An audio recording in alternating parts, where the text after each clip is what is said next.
Hello from the shores of Lake Ontario. So I'm sitting now in my office in Wellington United Church, which is on the southern shores of Lake Ontario in beautiful Prince Edward County, not Prince Edward Island, Prince Edward County, which we all now call the county, or some people call the county. There's a bit of an arrogance there. And you have to hold on to that arrogance to understand this story. So I came here just over 7 years ago. This was a very sleepy rural community. Was depressed. What was happening around it, though, was that there were a number of vineyards coming. Anybody can buy a vineyard. Anybody can grow grow grapes. Not many people can make wine. And not many people can make good wine. So there's this constant transition. The community then became discovered by what some of you might know, the Drake Hotel. Anybody know the Drake? Put your hand up. You know it. Okay. So the Drake is come on, Colleen. Little backstory. I was Colleen's youth minister 1,000 years ago. There we go. So I'm feeling kind of good about that. The Drake Hotel is a hotel chain in Toronto, and we don't know how they discovered Prince Edward County, but they did. And since they did 5 years ago, we now joke that we are living in a time of 5 AD, 5 after Drake. The moment they opened, what got replaced in town was there are fewer pickup trucks, there are more Porsches. We had our first fascinating accident 3 weeks ago where a Jaguar crashed into a Range Rover. We've never seen that before. Usually it's a Chevy pickup backing into a 78 Malibu. So we have a significant shift in the demographic of the area and in the understanding of what it is. So you have bye Peter, Peter's heard this story. You have a group of individuals who have grown up here and a group of individuals who have recently moved here, a very significant retirement community, all who are saying the same thing. I came here for the peace and quiet. Where did it go? Well, it left the moment you arrived. So we have this fascinating tension between those who have grown up here their whole lives and those who are new. In my congregation in 7 years, we've shifted from 80% county born, those who have county blood in their veins, to about 60% Toronto. So on a Sunday morning, I look out from the pulpit and I see Timothy Eaton, Rosedale, Eastminster, Eglinton St. George's, many giant Toronto churches, Ottawa churches, and now some Montreal churches. These are people who have moved into the community and are very churched. The question they're asking is, what is the role of the church today in this community? That's a question that's in transition. So to back up a little bit, when I first came here, one of the things we identified very quickly was food insecurity around the county. Many people get charged up about food insecurity. We have a very good relationship with our food bank. It's not housed here, it's housed offsite. But we decided that there were enough younger families moving into the area who were interested in food issues that we became, at that point in time, 6 years ago, a food hub. So we commercialized our kitchen very quickly. We put in all steel. We got the health unit involved. We got it graded and rated. We then became the place where entrepreneurs come to start because there are health regulations, crazy rules on what you can do. And that was the one thing we decided we were going to do. What's tricky is we all end up in places where there's all these great things we could do, but we have to recognize where we are and what we can do. What is specific to our area and what can we bite off and be successful at? So the food hub did not come quickly. It took a long time for me to to engender my congregation to it, and then to speak the word out into the community. Since that time, we have launched 5 restaurants and 7 individual food initiatives.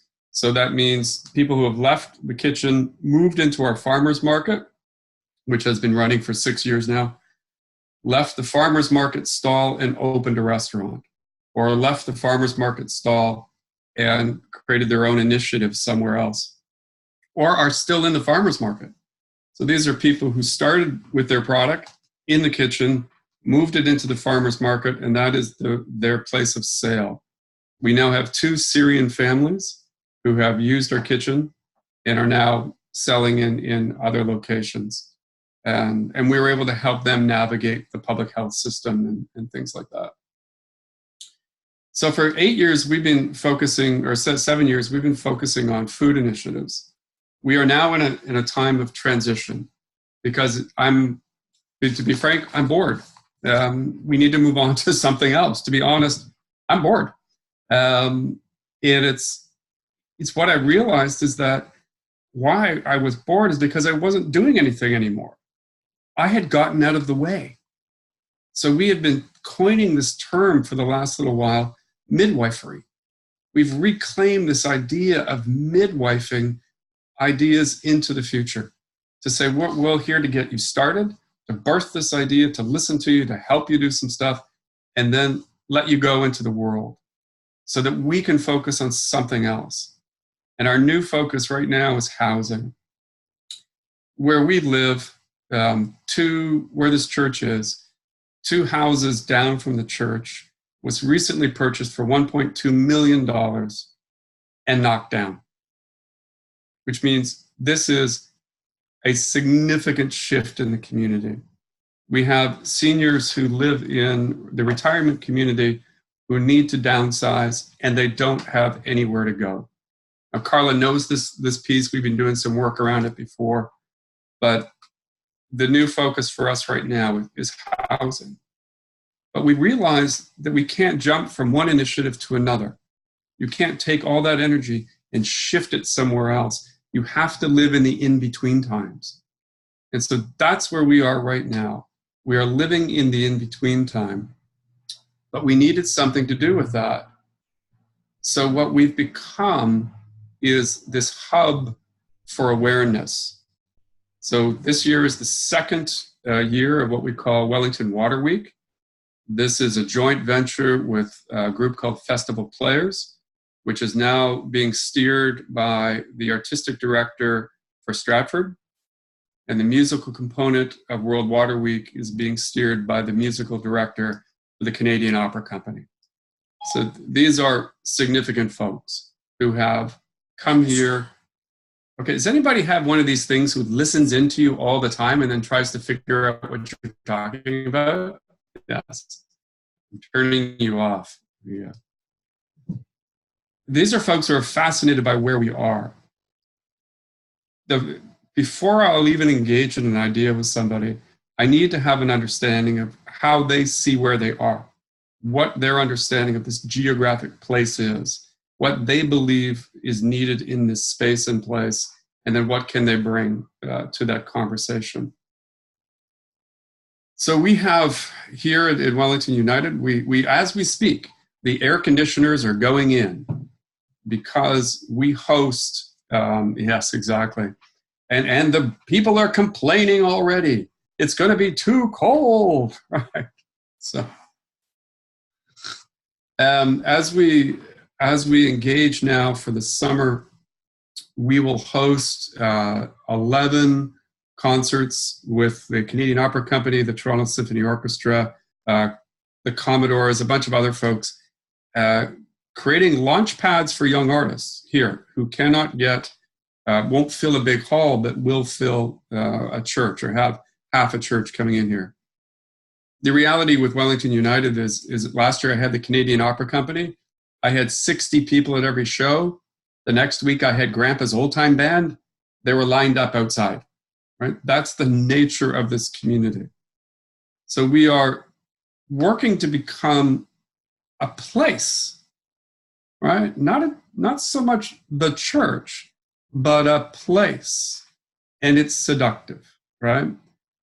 Because we have you in this place, and then we get to talk to you about other things. So World Water Week, yes, is a celebration of the arts and music and festivals, but it's focused on our relationship with water, more specifically where we are geographically, our relationship with Lake Ontario, which is crashing over the walls and enveloping homes in the area and making life really difficult. So right now we're engaged in a conversation with our government and with our neighbor. It's hard to love your neighbors sometimes, but we have to do it anyway. Jesus never said like your neighbor. Jesus said love your neighbor. Trying to be a model of how do we work collectively and collaboratively and effectively on understanding our relationship with Lake Ontario, understanding our relationship with water. The festival this summer will focus on our relationship with plastic, and how horrible that relationship is.